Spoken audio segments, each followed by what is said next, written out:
students, myself Vishy Chetwani. I am a chartered accountant and assistant professor in government college. इन दिनों में हम पढ़ रहे हैं राजस्थान सर्विस रूल्स और आज हम पढ़ेंगे जो टॉपिक है उसका नाम है records of service. That is employee जब सर्विस करता है तो उसके रिकॉर्ड्स कैसे रखे जाएंगे, रिकॉर्ड्स कौन रखेगा, बहुत सारे। चलिए एमसीक्यू देखेंगे अपन स्टार्ट कर। पहला क्वेश्चन कहता है प्रत्येक स्थायी कर्मचारी की प्रथम नियुक्ति तिथि से ही सेवा का अभिलेख रखने के लिए निर्धारित प्रपत्र में संधारित की जाती है।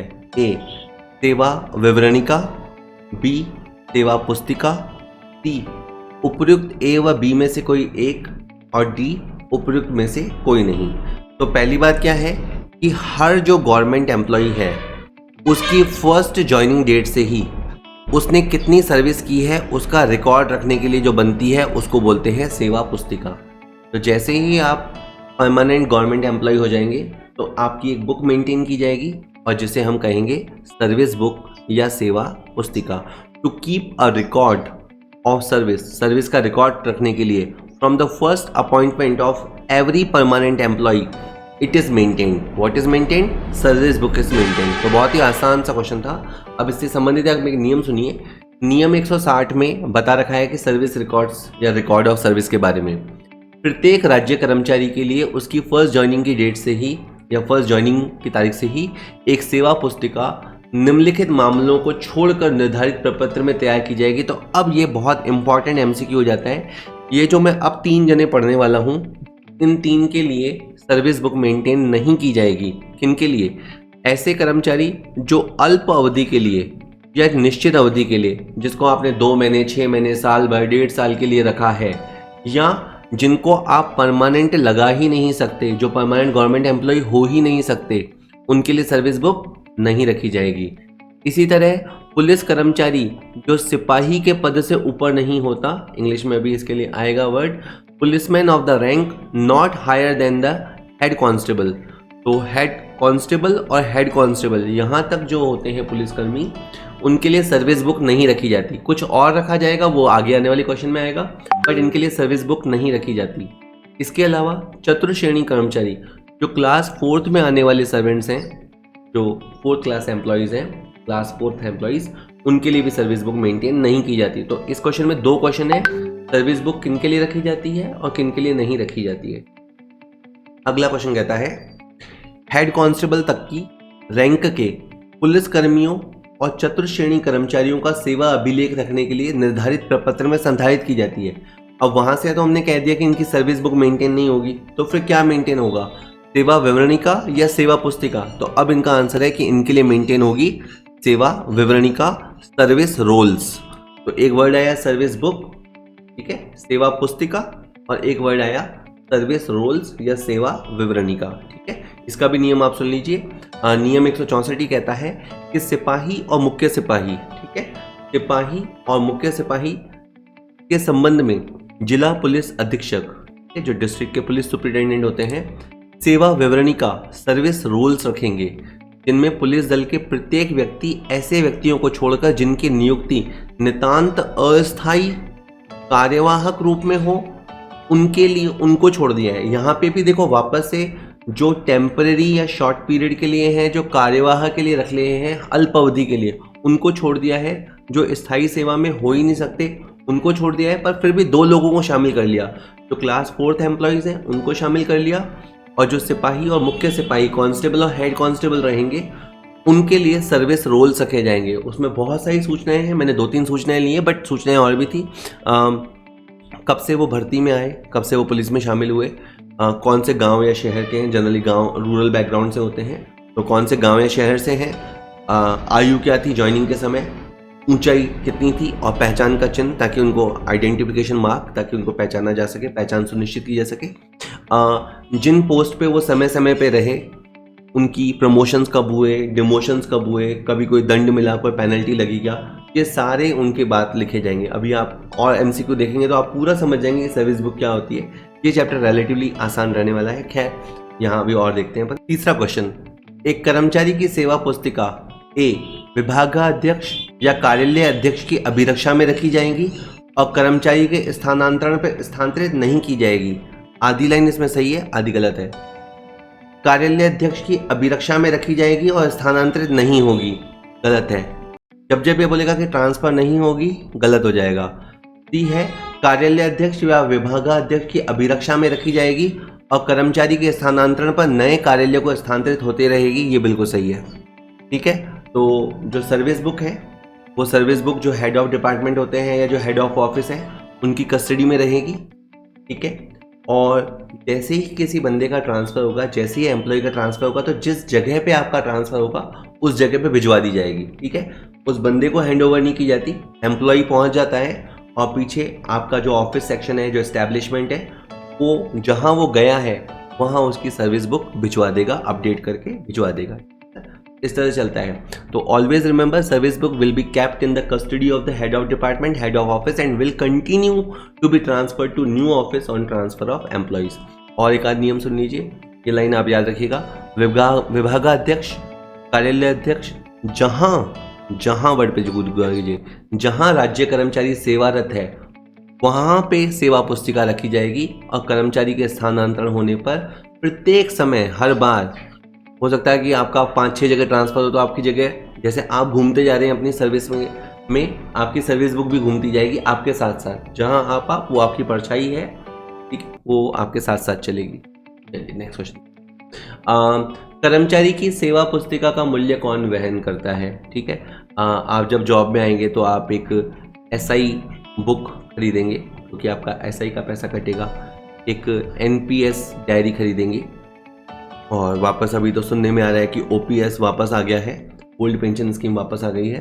तो कुछ एक डायरीज तो आप खरीदेंगे, उनका पैसा तो आप खुद लगाएंगे, लेकिन जो आपकी सर्विस बुक है जिसमें आपके सर्विस रिकॉर्ड्स रखे जाएंगे उसका पैसा कौन वहन करेगा? उसका पैसा सरकार वहन करेगी। तो बहुत ही इंपॉर्टेंट, आसान, बट सुन लिया तो फिर तो आसान ही है ना, वही कहते हैं ना, बंद मुट्ठी लाख की, खुली मुट्ठी खाक की। तो एक बार सुन लिया फिर तो बहुत ईजी है। तो who bears the cost of the employee service book? The employee himself, government, any one of the above, none of the above? Sir government bear करती है और इसका आंसर बी हो जाएगा। इसके संबंधित भी नियम सुन लेते हैं।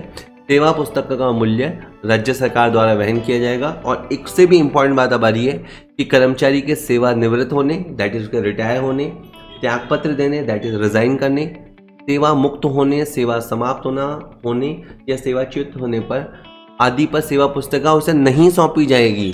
शायद इसीलिए शुरू से ही गवर्नमेंट ने खर्चा किया, खर्चा भी गवर्नमेंट ने किया, एंट्रीज भी गवर्नमेंट ऑफिशियल्स ने की, कॉम्पिटेंट अथॉरिटीज़ ने की। और कुछ ये जो इवेंट होते हैं, शायद आप सोचते हो कि भाई जब एम्प्लॉय का रिटायरमेंट हो जाएगा या वो रिज़ाइन कर देगा या उसको डिस्चार्ज कर दिया जाएगा, टर्मिनेट कर दिया जाएगा, रिमूव कर दिया जाएगा, तब तो फिर सर्विस बुक उसको दे दी जाएगी। नहीं, लेकिन वो सर उस सर्विस बुक यहाँ रहेंगी। तो आप समझ जाइएगा कि कभी आपने गवर्नमेंट सर्विस के दौरान कभी कोई गड़बड़ या कांड की तो आपकी जन्म कुंडली आप करेंगे नहीं, कि जन्म कुंडली लेकिन सरकार के पास हमेशा रहेगी। 5वां क्वेश्चन, सेवा पुस्तिका की दूसरी कॉपी या डुप्लीकेट प्रति राज्य कर्मचारी के अनुरोध पे। तो आप जैसे सिंपल स्क्रीन पॉज कीजिए, सोचिए कि अगर एम्प्लॉय आता है ऑफिस में और कहता है कि मुझे मेरी सर्विस बुक की डुप्लीकेट कॉपी चाहिए, क्या होगा? मना कर देंगे कि दे देंगे? देंगे तो खर्चा लेंगे नहीं लेंगे? ऑप्शन आप सुनिए। उसे उपलब्ध कराई जाएगी, यह 2 रुपया प्रति पृष्ठ के भुगतान पर दी जाएगी, कर्मचारी की प्रार्थना पर उसे यथासमय अद्यतन किया जाएगा, उपयुक्त सभी। बिल्कुल सर, ये सारे हैं। देखिए अब क्या क्या लिखा हुआ है, ऑल ऑफ द अबव का आंसर है। पहली बात तो अगर वो सर्विस बुक की डुप्लीकेट कॉपी मांगता है तो उसे दी जाएगी, ठीक है, हम आप मना नहीं करेंगे, ठीक है, हेड ऑफ इंस्टीट्यूट मना नहीं करेगा। देंगे तो 2 रुपया पर कॉपी के हिसाब से फोटो चार्जेस लगेगा, पेज छोटा हो या बड़ा हो, 2 रुपया पर पेज, ठीक है। और कर्मचारी की प्रार्थना पर उसे अपडेट किया जाएगा। तो अगर एम्प्लॉय को लगता है कि कोई एंट्री गलत हो गई है, गलत चढ़ गई है, तो राइटिंग में प्रार्थना करेगा और उसकी अगर प्रार्थना तथ्यों पर आधारित है तो बिल्कुल सर्विस बुक को अपडेट या ओके किया जाएगा। तो ठीक है, ये नियम सुन लीजिए।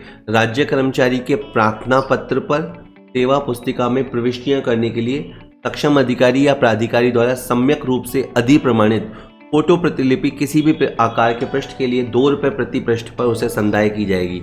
इसमें क्या क्या बात समझ में आती है? एक कॉपी, एक पेज का 2 रुपये लेना है, ठीक है, ये तो सिंपल समझ में आता है।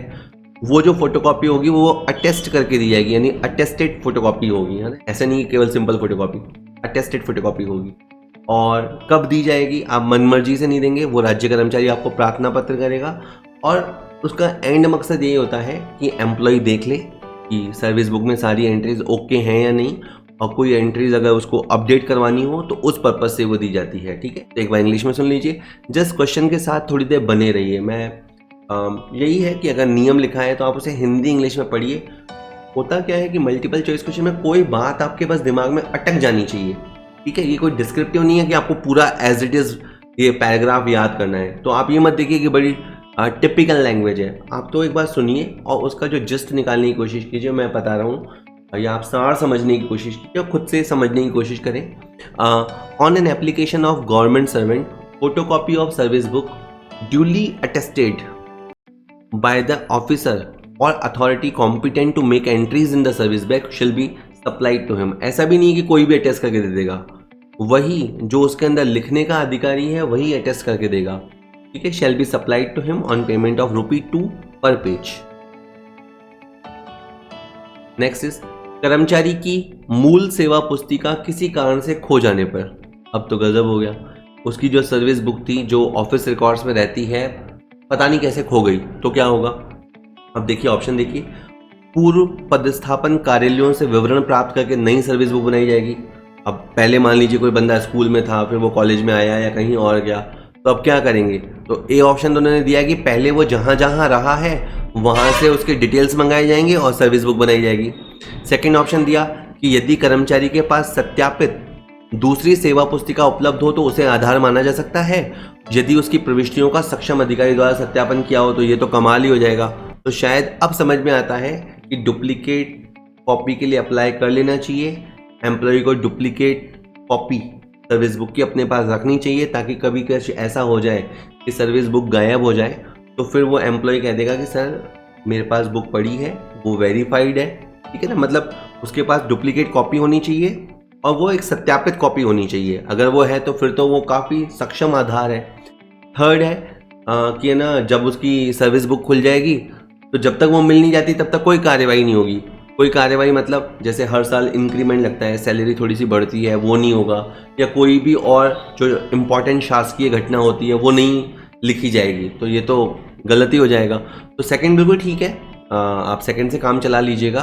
कहता है कि वैसे तो जो विभाग मतलब जहाँ वो काम कर रहा है वहाँ जो ओरिजिनल सर्विस बुक होती है वही अधिप्रमाणित दस्तावेज होता है तो मेन वही दस्तावेज, किंतु मूल सर्विस पुस्तक के उपलब्ध नहीं होने पर जब फिक्सेशन किया जाता है तो स्थिरीकरण बोलते हैं, वेतन स्थिरीकरण, या जो पेंशन मामलों का अंतिम निर्णय किया जाता है तो उसमें आप क्या कर सकते हो, सर्विस बुक की फोटोकॉपी। फोटोकॉपी किसके पास होगी? ऑब्वियस सी बात है कर्मचारी के पास होगी, उसकी सहायता ली जाएगी। परंतु शर्त यह है कि मतलब वो कब काम की है, जब सेवा पुस्तक की जो फोटोकॉपी है उसमें जो प्रविष्टियां हैं उसमें उपनियम 4 में जिस अधिकारी के बारे में बताया गया है, जिस प्राधिकारी के बारे में बताया गया है उससे वो अनुप्रमाणित हो। कुल मिला के अटेस्टेड फोटोकॉपी होनी चाहिए या वेरीफाइड फोटोकॉपी होनी चाहिए। अच्छा, एक और बात है कि अगर चलो अब अपन ने उसकी फोटोकॉपी के बेस पे वापस से एक सर्विस बुक बना ली, ठीक है, बना ली, लेकिन कहता है कि ऐसे जब हमने इस तरह का निर्णय लिया है, इसी लाइन यहाँ से वहाँ संबंधित राज्य कर्मचारी से सभी मामलों में एक वचन पत्र लिया जाएगा। अपन उससे एक अंडरटेकिंग लेंगे, मतलब एक शपथ पत्र कह लीजिए, अपन उससे एक एफिडेविट लेंगे कि सेवा पुस्तिका की सम्यक रूप से अनुप्रमाणित फोटोप्रति के आधार पर किए गए वेतन या पेंशन या दोनों के फिक्सेशन के फलस्वरूप अगर वेतन भत्ते या पेंशन का अधिक संदाय होना पाया जाता है तो वो उसे लौटाने के लिए बाध्य होगा। कुल मिला के वो अंडरटेकिंग देगा कि मेरी फोटोकॉपीज जेन्युइन है, आप ओरिजिनल बुक में एंट्रीज कर लीजिए, मेरा जो पेंशन का मामला बनता है या सैलरी अलाउंसेस बनते हैं वो मुझे दे दीजिए। कल को कोई भी गड़बड़ होती है, कल को अगर गवर्नमेंट मुझे ज़्यादा पे कर देती है तो मैं एक बंद पत्र देता हूँ, एक बॉन्ड भर के देता हूँ जिसको क्षतिपूर्ति बॉन्ड बोलते हैं, कि मैं गवर्नमेंट के पैसे रिटर्न कर दूंगा। ठीक है, तो ये सारा है, ये सारा इंग्लिश में, एक बार फिर पढ़ लीजिए। The original service book maintained in the department shall only be authentic document. ठीक है, वैसे तो ओरिजिनल बुक ही होनी चाहिए, but in the event of non availability, नहीं है ओरिजिनल बुक अगर अवेलेबल नहीं है, असिस्टेंस मतलब मदद लेना फॉर द पर्पज ऑफ पे fixation and finalisation of pension case may be taken from the photocopy of service book in the position of the government servant. हम उसकी मदद ले सकते हैं, उसकी फोटोकॉपीज की मदद ले सकते हैं, प्रोवाइडेड मतलब शर्त यह है कि that entries in the photocopy of service book are attested, वो अटेस्टेड होनी चाहिए under the signature of officer और अथॉरिटी। इसके बारे में सब रूल 4 में बताया गया है। In case where pay fixation and pension cases are finalised on the basis of the entries, जब फोटोकॉपीज के आधार पे आपने निर्णय किया है, एन अंडरटेकिंग शपथ पत्र अंडर को अपन बॉन्ड कह सकते हैं, वो बॉन्ड उससे भरवाया जाएगा, to this effect shall invariably be obtained, मतलब किसी के ऐसा नहीं है कि छोटा कर्मचारी है तो हम उससे शपथ पत्र भरवा रहे हैं, बड़ा कर्मचारी है तो उससे शपथ पत्र नहीं भरेंगे, नहीं, हम सबसे एक शपथ पत्र लेंगे दैट ही अग्रीज, जिसमें वो राजी होगा to refund any over payment of pay, कि अगर उसे पेमेंट यानी सैलरी का, अलाउंसेस का, पेंशन का, इनमें से किसी का भी अगर ओवर पेमेंट हुआ है तो वो उसको रिफंड करने के लिए बाउंड रहेगा। ठीक है सर। बहुत टाइम से स्टूडेंट्स की डिमांड आ रही थी कि सर हमारी जूनियर अकाउंटेंसी की तैयारी कैसे चल रही है, हम उस तैयारी को देखना चाहते हैं, तो अगर आप कुछ क्वेश्चन बैंक या सैम्पल पेपर बना देते तो नाउ आप कह सकते हैं इंतज़ार पूरा हुआ, और अकाउंटेंसी का क्वेश्चन बैंक मैंने रेडी कर दिया है और वो अब अवेलेबल है। उसके अंदर 3000 मल्टीपल चॉइस क्वेश्चंस हैं। ये क्वेश्चन हिंदी और अंग्रेज़ी दोनों भाषाओं में दिए गए हैं। आप किसी भी स्ट्रीम के हों, लैंग्वेज के स्टूडेंट रहे हों, आप आराम से क्वेश्चंस को समझ पाएंगे।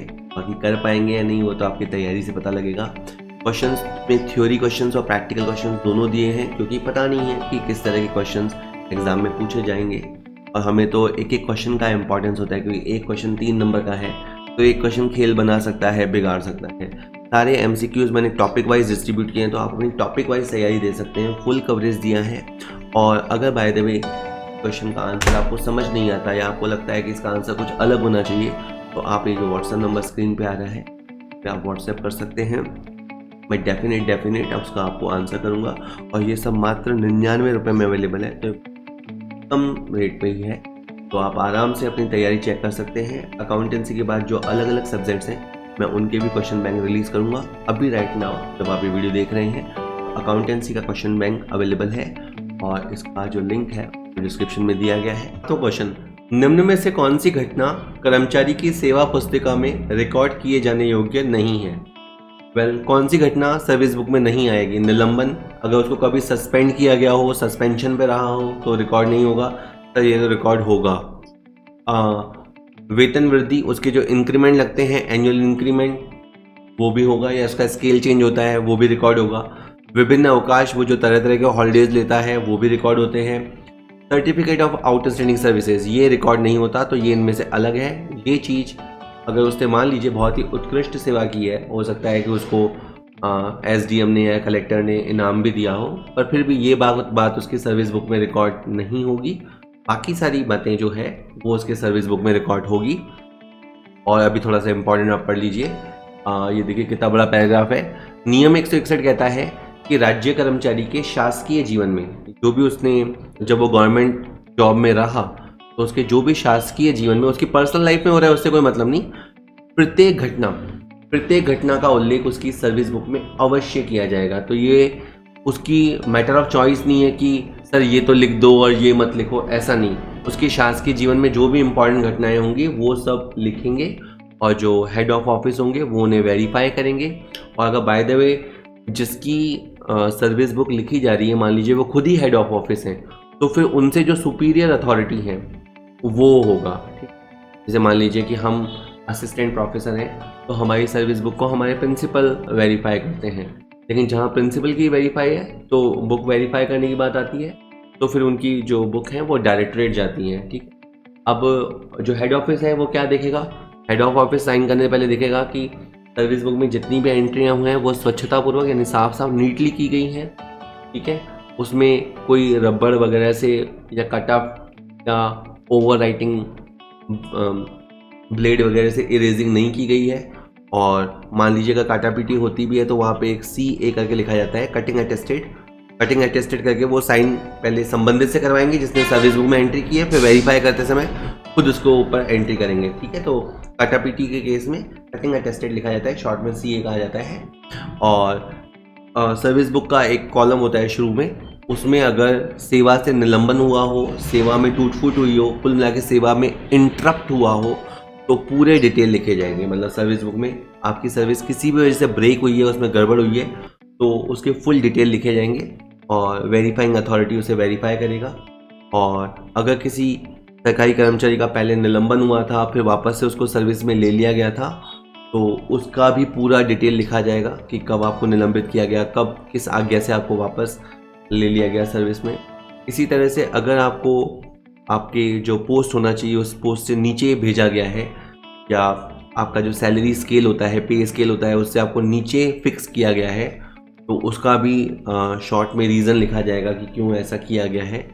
और अगर आपका जो एनुअल इंक्रीमेंट होता है, जो जुलाई में जनरली 3% सैलरी बढ़ जाती है जुलाई में, तो अगर आपका रोका गया है दंड के तौर पे, तो उसके भी डिटेल लिखे जाएंगे। तो ये तो लगभग सारी खराब बातें थी जो आपकी सर्विस बुक में लिखी जाएंगी। तो ठीक है, अगर आप सर्विस अच्छे से करते हैं तो दैट्स वेरी ओके। अगर आप कुछ भी गड़बड़ करते हैं तो वो सब फिर वहाँ पे सामने आया करेगा, ठीक है, वो सब सर्विस बुक में आ जाएगा। चलिए नेक्स्ट, यही सारी बातें इंग्लिश में है, पर मैं फिर कहूँगा क्वेश्चंस के साथ थोड़ी देर ज़्यादा बने रहिए। एक बार नहीं समझ में आता है 2 बार 3 बार रीड कीजिए। हिंदी मीडियम वाले हैं तो आगे स्किप कर लीजिए, इंग्लिश मीडियम वाले तो रुकिए। Every event in a government servant's official life must be recorded in his service book, and each entry must be attested by the head of office, ठीक है।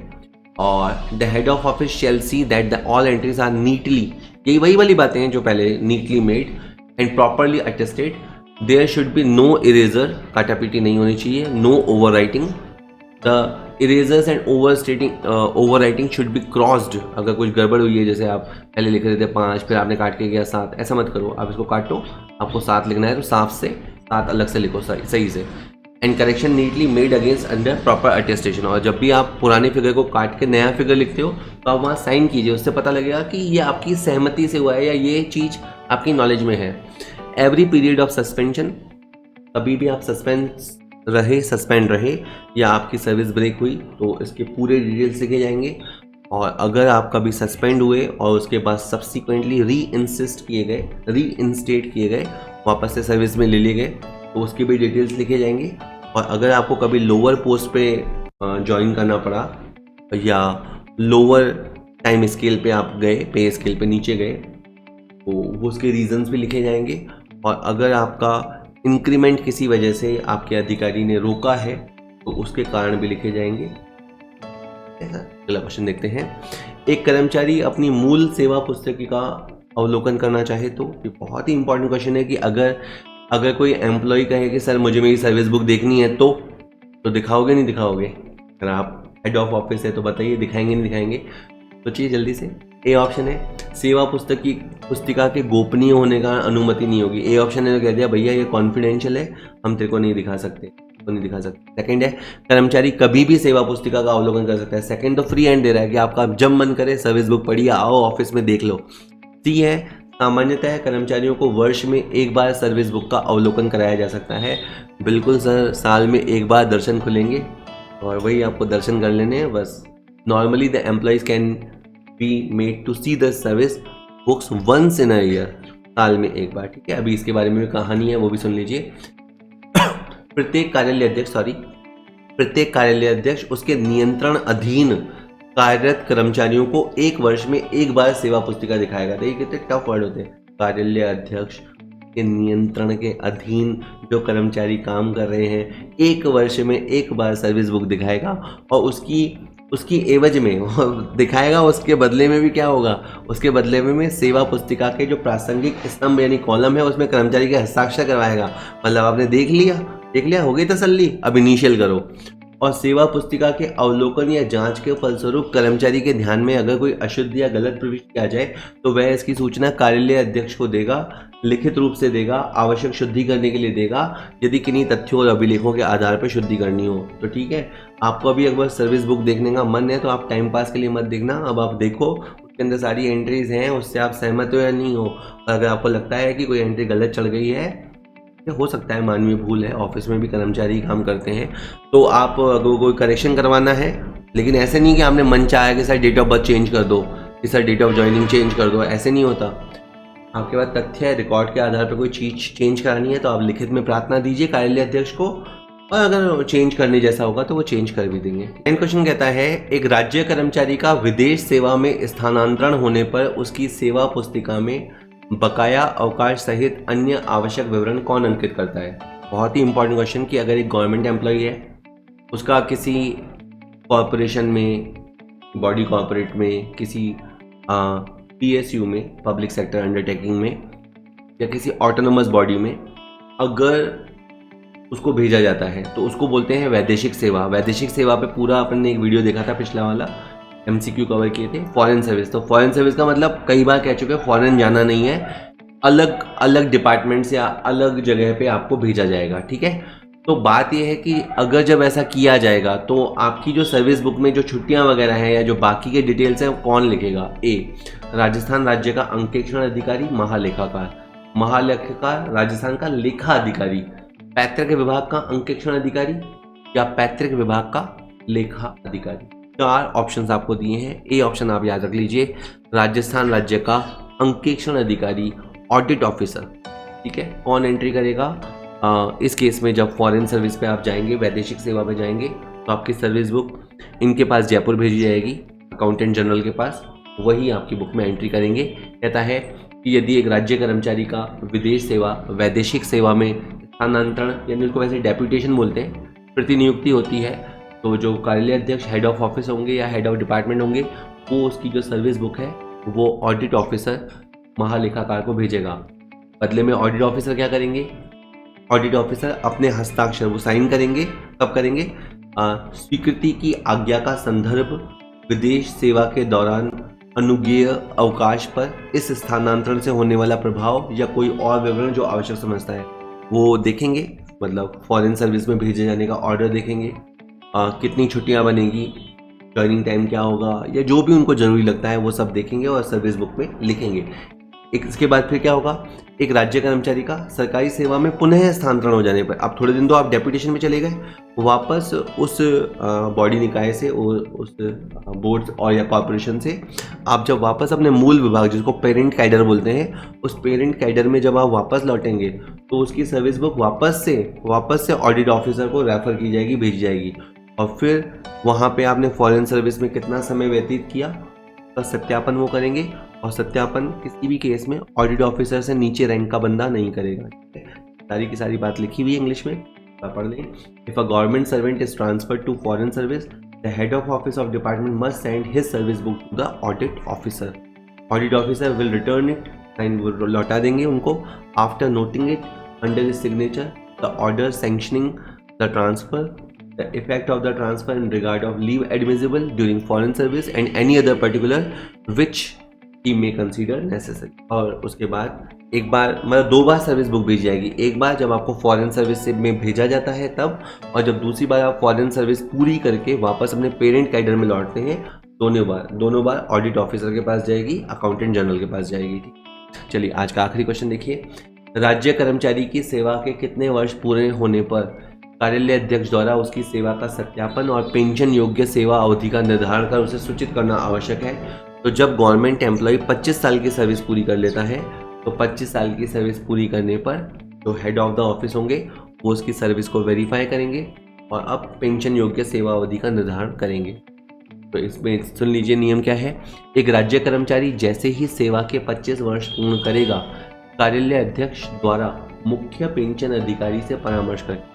तो वो हेड ऑफ ऑफिस जो chief pension officer है उससे consult करेगा, और उस समय को बोलते हैं तत्समय जो भी नियम और उपनियम प्रभावी होते हैं उनके अनुसार कर्मचारी की सेवा का सत्यापन करेगा, पेंशन योग्य सेवा की अवधि का निश्चय किया जाएगा और इसके बारे में कर्मचारी को सूचित किया जाएगा। एक और बात, आप ये जो सर्विस उसकी वेरीफाई कर रहे हो, ये एक और फाइनल वेरिफिकेशन होता है।